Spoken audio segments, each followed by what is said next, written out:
দেখেছিলাম যাবার সময় যেই কবরটার কাছে গিয়া ফুপুমার মা কেঁদেছিল, আসার সময় তো দেখলাম ওই কবরটার কাছে আবার গিয়ে তারা দুই জানতে লাগলো।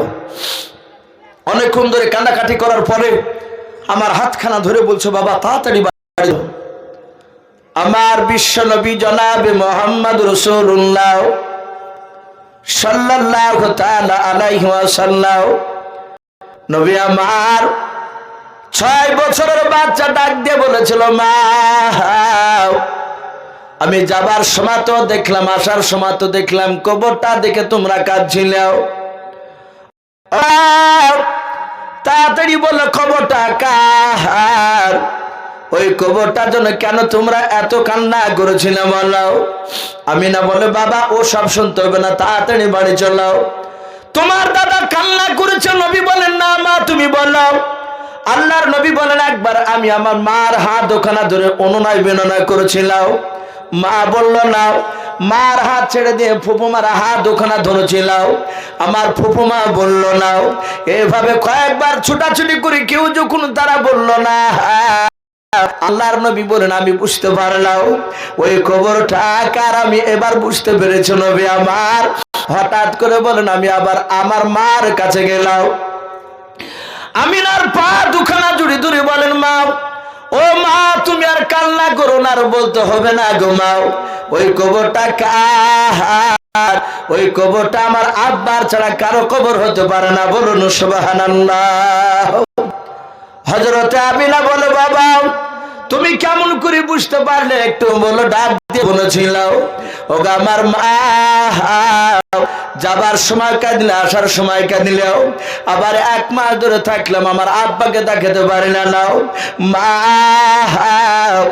আমার আব্বা নাই, ওইভাবে তুমি কান্না করে থাক না। নবীজির মা কাদার বলেন, বাবা তুই আমার 6 মাসের যখন পেটে ছিলি রে বাবা, তখন তোর আব্বা ব্যবসা করতে গিয়ে ওই জায়গায় ইন্তেকাল করেছে। জায়গাটার নাম হচ্ছে মাকামে আবওয়া। আল্লাহর নবী বলেছিল, মা কেন আমাকে মূল্য নাও?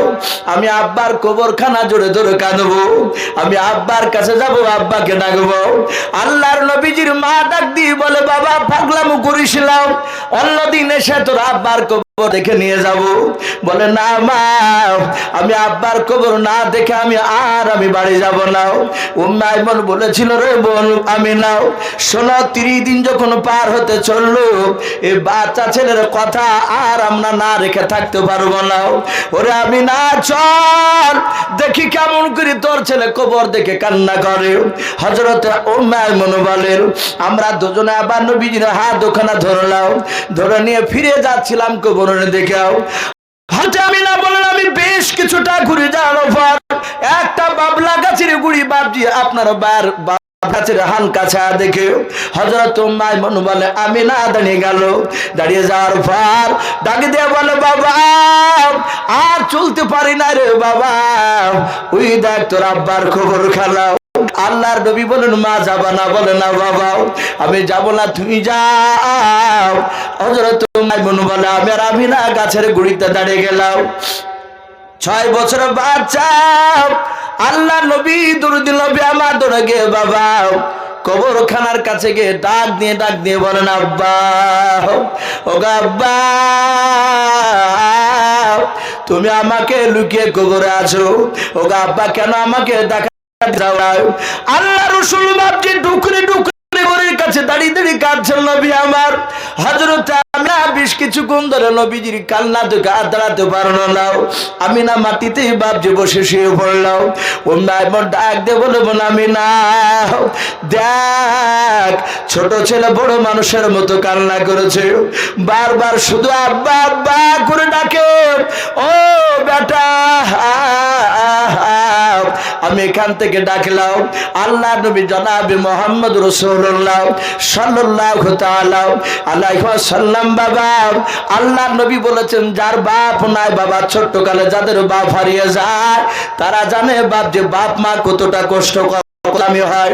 ভাইরা আমার, বাবা জীবনেরা আমার চোখের সামনে বাচ্চা ছেলেটার ছবি বাপজি বারবার ভেসে ওঠে। আমি বাস্তব কথা বলছি ভাই, বলে একটা জালসায় বাপজি আপনার রাত্রি 11টার সময় আমার পালি পড়েছিল, যাতে বাপজি খুতবা শুরু করলাম। আধ ঘন্টা কথা না বলতে বাপজি হঠাৎ করে বৃষ্টি চলে আসলো, লোক চারিদিকে আপনার পালাতে শুরু করলাম, ভিজে যাবে আমিও যাচ্ছিলাম। একটা দোকানে বাপজি গিয়ে দাঁড়ালাম, অনেক মানুষ সাথে হাতে বাপজি গিয়ে দাঁড়ালো। হঠাৎ করে দেখি বাবা সামনে একটা বাচ্চা ছেলে, বয়স তার বাপজি আপনার 8 বছর। 8 বছরের বাচ্চা ছেলেটার বাপজি জামা ভেজে গিয়েছে পানিতেও। কটা বাপজি খেলনা, প্লাস্টিকের বাপজি খেলনা নিয়ে দাঁড়িয়ে নাই, বসে থরথর করে কাঁপছে। আমি ডাক দিয়ে বললাম, বাবা তোমার মনে হয় বাড়ি কাছে নাই? বলে নাও। বল পাশ থেকে আর একটা বলছে, মৌলানা সাহেব এই ছেলেটার আব্বা মারা গিয়েছে যখন ছেলেটা 2 বছরের বাচ্চা ছিল। এই ছেলেটার মা গরিব, এই মেয়েটা ছেলেটাকে নিয়ে কষ্ট হয়, তাই 200 টাকা নাই, আমরা 500 টাকা দিয়ে কিছু খেলনা জিনিস কিনে দিয়েছে কয়েকটাও, আমরা সাথে করে নিয়ে এসে বসে রাখি, হয়তো 100 টাকা যদি লাভ হবে বললেও। তাই ছেলেটা এই ভিজে গিয়েছে, কান্না করছে, গরিব মানুষ, পড়ার পর্যন্ত টাকা পাই নাও। ভাইরা আমার বাবা জীবনেরা যখন পাশ থেকে কয়েকটা লোক কথা বললো, বাচ্চা ছেলেটা হাও মা করে কাঁদতে লাগলো।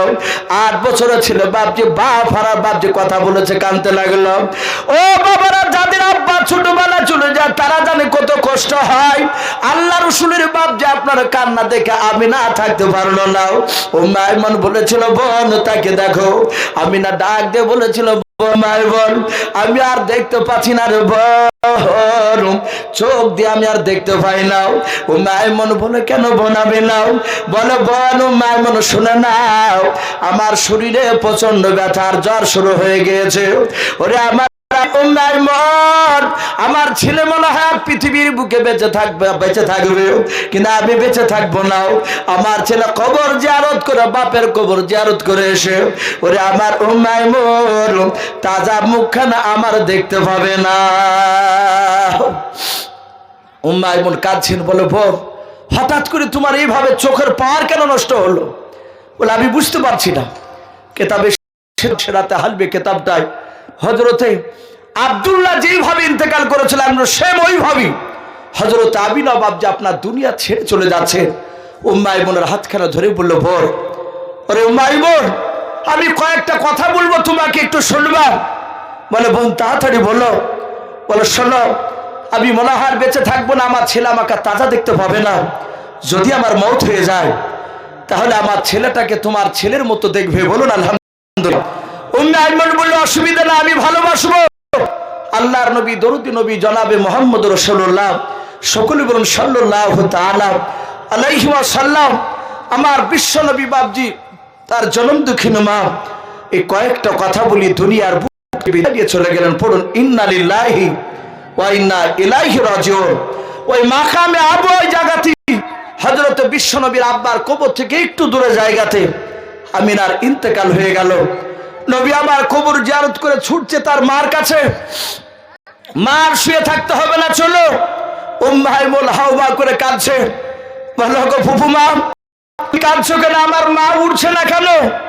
ডাকি দিয়ে বলেছিল, বাবা তোমার মার জীবনকার মতো উঠবে না, শুয়ে গিয়েছে। হযরত বিশ্বনবী বুঝতে পারলেন যে আমার মা বেঁচে নাই। আমার বিশ্ব মাকামে আবু এলাকার বয়স্ক লোক ছেলেদের মানুষের কাছে গিয়ে জোড়ে জোড়ে হাত ধরার বলে, আমার মার একটু কবরের ব্যবস্থা করে দাও। হযরত বিশ্বনবী মানুষের দাঁড়িয়ে দাঁড়িয়ে গিয়ে মানুষকে ডেকে নিয়ে এসে নবীর কবর থেকে, নবী আব্বার কবর থেকে একটু দূরে হযরত আমিনার বাপজি কবরের ব্যবস্থা করলো। নবীকে দাফন করে বাপজি রাসূলুল্লাহকে হাতখানা ধরে উম্মে আইমুন বাপজি বাড়ি নিয়ে চলে আসলো।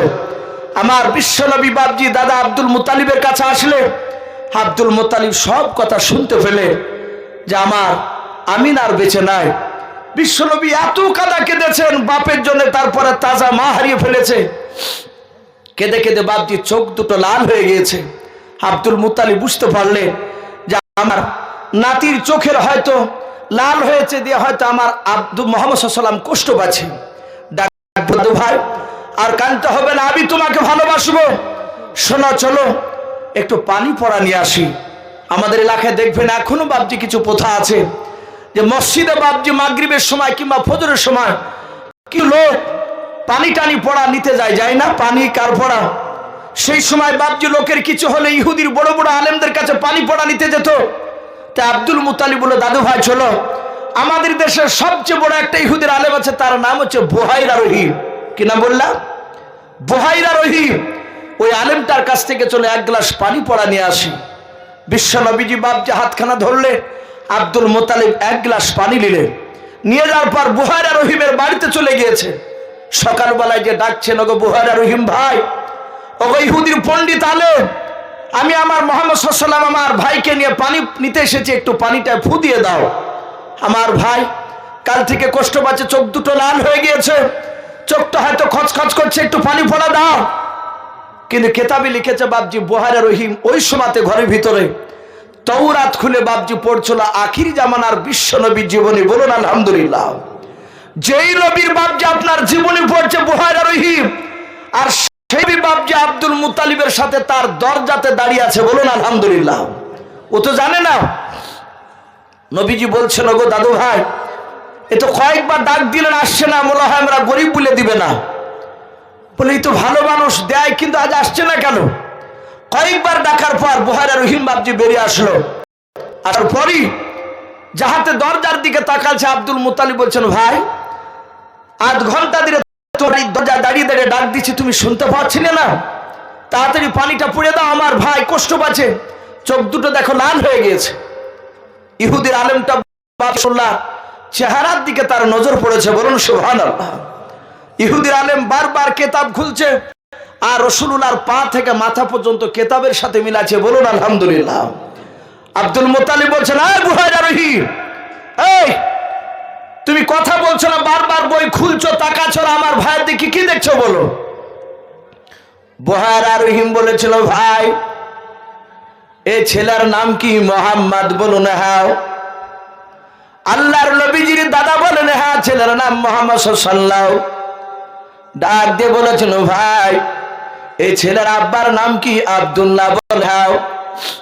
ওই বুহাইরা দাদি বলেছিল, ভাই এই ছেলের মায়ের নাম কি? আমিনা। বলে হ্যাঁ। বলে ছেলের মা নানার দেশ থেকে ফিরতে ফিরতে সে কি ইন্তেকাল করেছে? বলে হ্যাঁ। গতকালকে ইন্তেকাল করেছে রে ভাই, তাই পানি পড়া নিতে এসেছে, একটু পানি পড়া দিয়ে দাও। বলে তুমি কি তার? হ্যাঁ। তোমার নাম কি? আব্দুল মুতালিব। বলে হ্যাঁ। ডাকে দিয়ে বলেছিল, ভাই এই ছেলেটার কাছে পৃথিবীর কোন কবিরাজের কবিরাজি চলবে না। বলুন সুবহানাল্লাহ। কারো ডাক্তারি না রে ভাই। বলে কেন ভাই? ডাক দিয়ে বলে, এর চেহারার সাথে কেতাবের সাথে মিলে যাচ্ছে, আমার ধারণা এই ছেলেটা আখিরি জামানার নবী হবেন। বলুন সুবহানাল্লাহ। এই আব্দুল মুতালিব ভাই বাড়ি চলে যাও, সে ছেলেটা নিয়ে আর অন্য দিকে যাবা না, মদিনার দিকে যাবা না। বলে কেন? বলে মদিনার অনেকগুলো ইহুদির আলেমরা এই ছেলেটাকে খুঁজে বেড়াচ্ছে মেরে ফেলার জন্য। লুকিয়ে রাখবা, খুব সাবধানে চোখে চোখে রাখবা, এই ছেলেটাকে শেষ করে দিবে। দূরে যাও। ভাই পানি পড়া দিবা না? বলে লাগবে না। ওই ছেলে থুতু বের করে, লালা বের করে একটু তার চোখে দিবা, দেখবা অটোমেটিক ভালো হয়ে যাবে। বলুন সুবহানাল্লাহ। ইহুদির আলেমটা তারা তাওরাতে পড়েছিল। আমার বিশ্ব নবীর হাতখানা ধরে ফিরে যাচ্ছে বাড়ির দিকে। নবী বললেন, ওগো দাদা, আমাদের ডায়েরি তো আমার থুতু নাকি চোখে দিলে নাকি ভালো হবে, একটু দিয়ে দেখেন দিনি। আব্দুল মুতালিব বলে, তাই তো। রাস্তায় যেতে যেতে রাসূলুল্লাহ থুতু, পবিত্র থুতুখানা বের করে আব্দুল মুতালিব বলেন, আমি শুধু ডান দিকের চোখে ঠেকিয়েছি।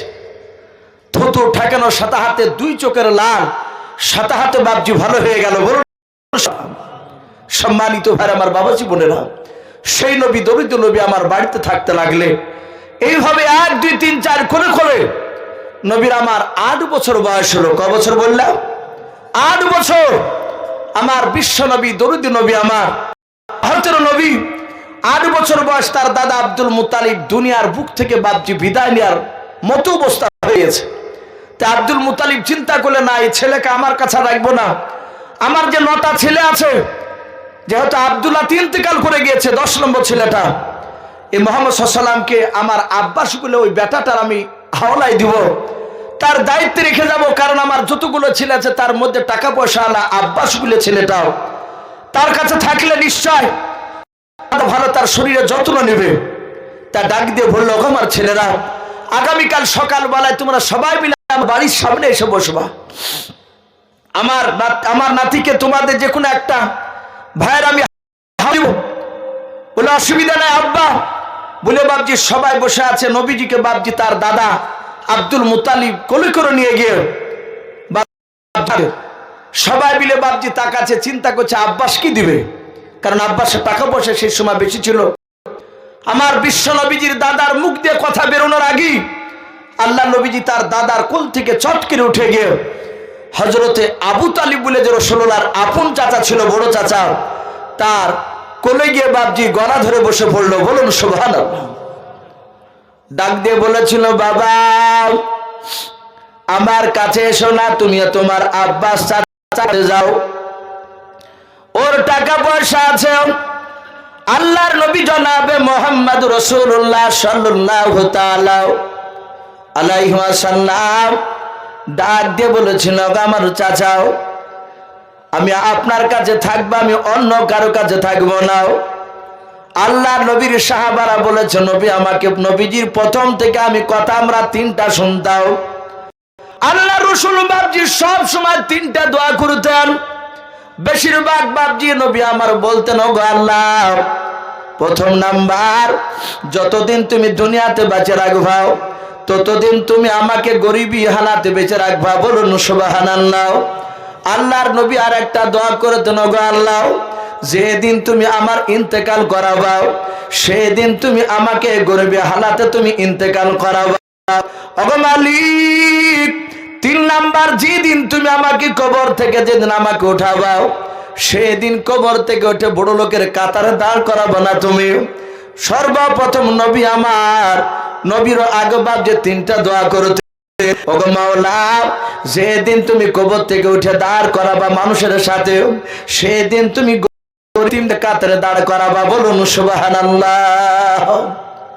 আমার বিশ্বনবী বললেন, চাচা চিন্তা নাই, আপনার কাছেই আমি থাকবো। সম্মানিত ভাই আমার বাবা জীবনেরা, নবী আমার আব্দুল মুতালিব আবু তালিবের কাছে দিয়ে বাপজি আব্দুল মুতালিব তিনি ইন্তেকাল করলেন। নবী আমার থাকতে লাগলে আবু তালিবের কাছে 1 2 3 4 করে করে বাপজি 13 বছর বয়স হলো। কত বললাম? 13 বছর। আমার বিশ্ব নবী দরুদ নবী আমার ডাক দিয়ে বলছেন, চাচা আমি অনেক দিন ধরে আপনার বাড়িতে বসে খাই, আপনি ব্যবসা করতে যান? বলে হ্যাঁ, আমি আগামীকাল আপনাদের সাথে ব্যবসা করতে যাব। বলে বাবা যেও না। বলে আমি যাব। বলে ঠিক আছে চলো। আমার বিশ্ব নবীকে বাপজি ব্যবসায় নিয়ে যেতে লাগলে আবু তালিব বলেন, অনেকগুলো লোক ছিল কাফেলা আমাদের সাথে। যেতে যেতে এক মরুভূমির ময়দানে একটা গাছের গুড়িতে আমরা তার জন্য বসতে গেলাম। বিশ্ব নবী হুটাফুটা করতেন না। নবীর ব্যবহার এত নম্রতা ছিল, এত সুন্দর ছিল, ছোট থেকে সব লোকেরা বাপজি গাছের ছাওয়াতে বসার জন্য দৌড়ে গিয়ে ছায়া দখল করতে গেল। আমার বিশ্ব নবী পেছন পেছন বাপজি আস্তে আস্তে যেতে গিয়ে দেখলো গাছের ছায়াটা চারিদিকে বাপজি গোল করে ওই কাফেলা লোকেরা সব দখল করে নিয়েছে। একটা মানুষ বসে থাকার মতো নাই। বিশ্ব নবী এক সাইডে রোদের গিয়ে রোদ্র জায়গা থেকে বসলেন। কেতাবে এসেছে ওই সময় ওই ময়দানে এক ইহুদির আলেমের বাড়ি ছিল। সেও ছাদের উপর দাঁড়িয়ে সে মাঠের দিকে তাকাচ্ছিল। আর ওই সময় রাসূলুল্লাহর কাফেলার দিকে নজর পড়েছে। দেখলো নবী আমার রৌদ্রে বসেছিল। হঠাৎ করে দেখলো বাপজি সেই ইহুদের আলেম গাছের ডালটা বাপজি বেঁকাতে বেঁকাতে গিয়ে আমার বিশ্ব নবীর দিকে বাপজি ছায়া করলো। বলুন সম্মানিত ভাই আমার বাবা জীবনেরা, ইহুদের আলেমরা ছুটে আসলো।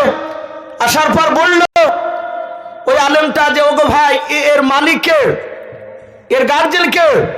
আবু তালিব বলল, এর গার্জেন আমি। বলে এর আব্বা কি তুমি? ডাক দিয়ে বলে, হ্যাঁ এর আমি আব্বা। ইহুদের আলেমটা বলল, আপনি মিথ্যা কথা বলছেন। বলে কেন? বলে ইনি যদি আখিরি জামানা নবী হয়, এনার আব্বা এখন বেঁচে থাকা সম্ভব নয়। বলুন আলহামদুলিল্লাহ। আবু তালিব বলল, ভাই আমি তার বড় চাচা, আমি আবু তালিব। বলে ভাই একটু দয়া করে বলছে, আর সামনের দিকে যেও না, অনেক ইহুদির আলেম আছে, আমি তাদের মুখে শুনেছি তারা আখিরি জামানার পয়গম্বরকে খুঁজে বেড়াচ্ছে। সারা পৃথিবীতে বাপজি মুসলমানের বাপজি 1 নম্বর দুশমন হচ্ছে বাপজি ইহুদিরা। কারা বললাম? ইহুদিরা। আপনারা সকলেই শুনেছেন আল্লাহ রসুলের বাপজি লাশ চুরি করতে এসেছিল ইহুদি ব্যক্তিরা। কারণ আমার বিশ্বনবী ইহুদিদের বাপজি গোপন কথা বাপজি প্রকাশ করে দিয়েছিল। তারা এত খারাপ, এত করে তারা। তো ভাই যাই হোক, আমি বলছিলাম আল্লাহ রসুল বাপজি ওখান থেকে আর গেলেন না, অন্য বিকল্প রাস্তা দিয়ে আসছিলেন। আস্তে আস্তে বাপজি আবু তালিব বলল, ভাই আমরা সবাই মিলে ব্যবসায় যাচ্ছিলাম কিন্তু আমরা যেতে পারি নাই, কিন্তু আমরা এখানে যে মেলা হচ্ছে এই মেলাতে আমরা এখানে ব্যবসা করব। তবে এসেছে বাপজি ওই মেলাতে এমন কোন গুনহার কাজ যে বাপজি হতো না তা নয়, পৃথিবীর সবচেয়ে খারাপ কাজ গুনহার কাজ ওই মেলাতে হতো। কয়েক বছর থেকে বাপজি হয়ে আসছিল। আল্লাহ রসুল সেখানে বাপজি 3 দিন ছিলেন, বলুন আলহামদুলিল্লাহ। নবী 3 দিন থেকে ওই মেলারই বাপজি এলাকার 1 নয় 2 নয় আপনার বলা হয়েছে 13টা ছেলেকে বাপজি তার বন্ধু বানিয়ে একটা দল তৈরি করেছিলেন নবী আমার 13 বছর বয়সে। ওই দলটার নাম দিয়েছিল হিলফুল ফুজুল, বলুন আলহামদুলিল্লাহ। তারপরে বাপজি রাসূলুল্লাহ ছেলেদেরকে গুনহার মেলাটা রাসূলুল্লাহ বাপজি তিনি বারণ করে দিয়ে খেলা মেলা বন্ধ হয়ে গিয়েছিল। তো ভাই আমি বলছিলাম সেই নবী আস্তে আস্তে বাপজি 25 বছর বয়সে খাদিজাতুল কুবরা রাদিয়াল্লাহু তাআলা আনহার সাথে বাপজি বিয়ে হয়, বলুন আলহামদুলিল্লাহ। ভাই যাই হোক, আমি আর বেশি লম্বা চড়া করবো না, কারণ আমার পরে বাপজি জালসা যিনি প্রধান বক্তা তিনি আছে।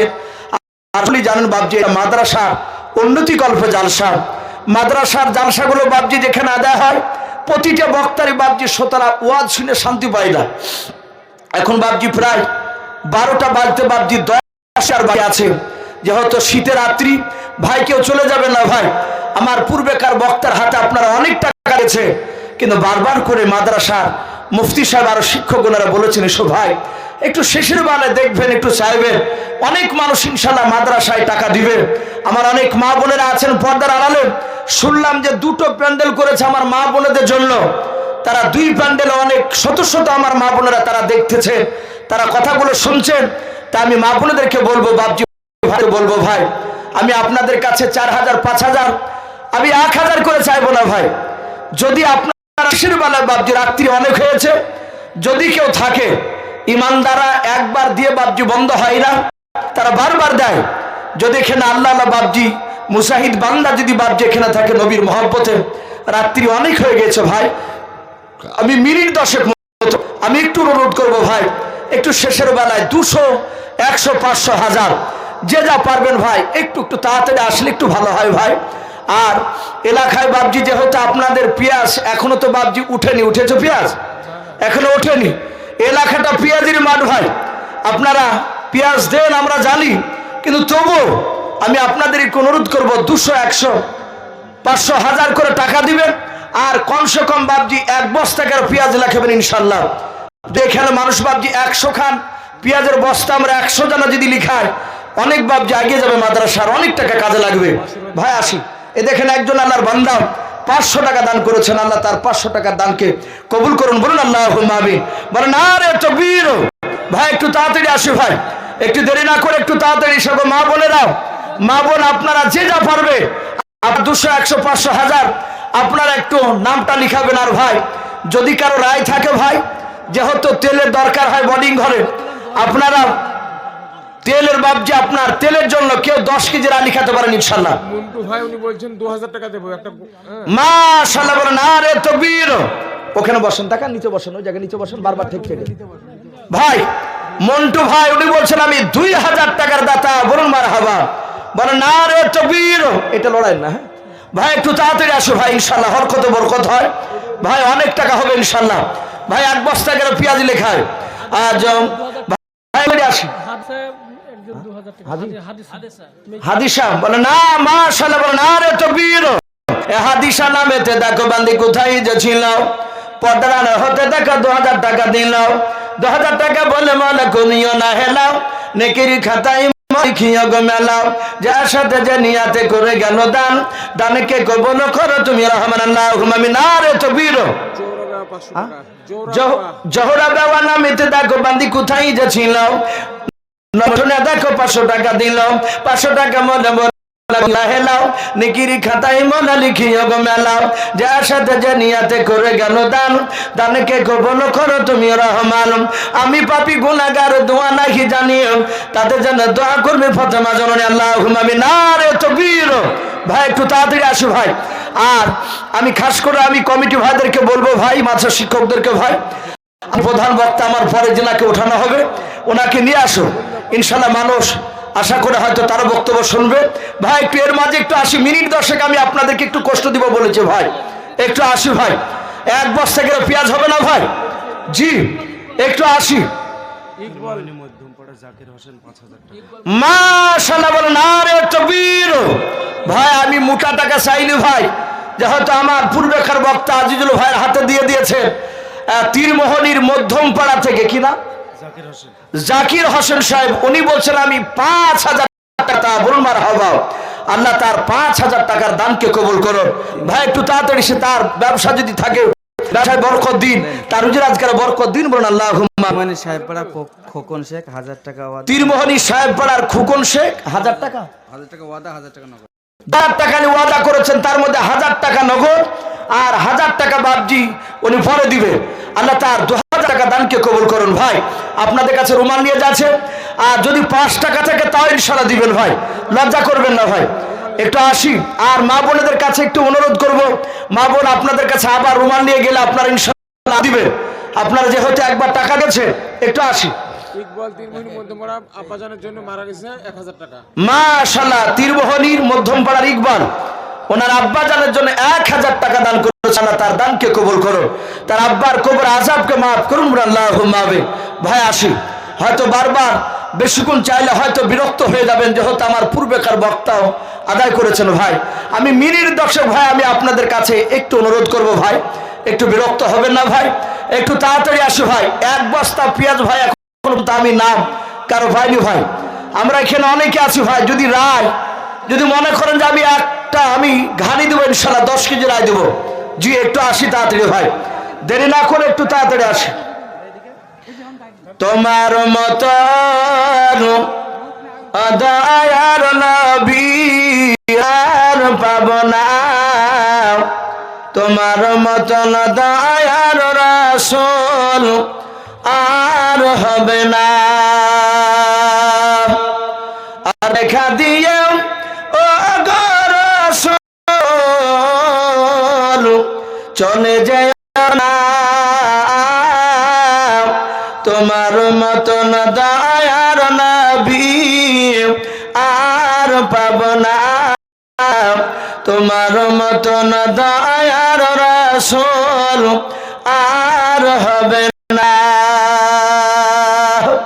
তোমার আশিক দরদ পড়ে, তোমার আশিক দরদ পড়ে, রাজা শরীফ সামনে করে, রাজা শরীফ জিয়ারতে গুনাহ থাকে না, তোমার মতন দয়ার রাসূল আর পাব না, তোমার মতন দয়ার নবী আর হবে না। বলেন নারে তাকবীর।